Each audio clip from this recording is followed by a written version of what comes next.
Here's a quick video on how to practice Upavistha Konasana. So, here we go.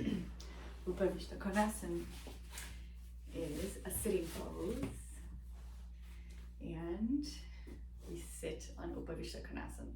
So I'll just show you a few things that I love to work with when I'm in this pose. So this part of the leg, the inner thigh, is sometimes very challenging because it's very, very tight. So we have to kind of work on this pose carefully because you definitely don't want to overstretch this part. So be honest with yourself and see, okay, I'm comfortable sitting here, right? Or I can bring my legs a little bit further out without compromising this area. So you're gonna feel a little stretch, but you need to, slowly work that edge, and you don't want to overdo it. So just watch out for that. The first thing that usually happens if I'm very tight is I sit here, and it's really hard for me to sit, right? So my back is rounding. I'm coming here, and I have a rounded back. If this is happening to you, grab a little height, like this kind of a height might work, or a folded blanket. Sit on that height, okay?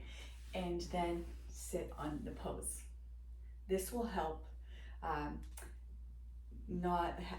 for you not to have that rounding of the lower back. So this will help you have your natural lumbar curve. So see if it helps, try it out, and then practice like this. So the next step will be to use a belt. So I'll show you how to tie the belt to start learning how to really work the legs in this pose. So the length of your hamstring is important, and learning how to work the leg here. So I'm going to do it this way so you can see. So I have my little height, and I have two long belts. So I'm sitting here in Upavistha Konasana, and I want a long belt. All right, here we go. So I make a big loop with my belt, and I find the tail of the belt, and I'm going to have the tail be here so I can tighten it, right? So I don't want to tighten on the inside, I want to tighten on the outside. I'll show you what I mean. So I put on the belt, okay? And I put the belt around my body and around my foot, okay? And here I am tightening the belt. I can bend the leg, and you see the tail end is on the outside of the leg, right? Okay. So when I'm placing the belt on my side, I don't want it on my waist. I don't want it on my hip. I want it down on the crease. So as far down as I can make it here. And then with my knee bent, I tighten that belt, and I go ahead and I straighten the leg, almost as if I was going to snap the belt.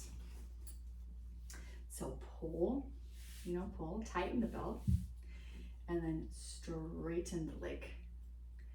So here I'm sitting in Upavistha, but I'm really pressing the feet out, right? So you can see that my heel is really tensioning this belt.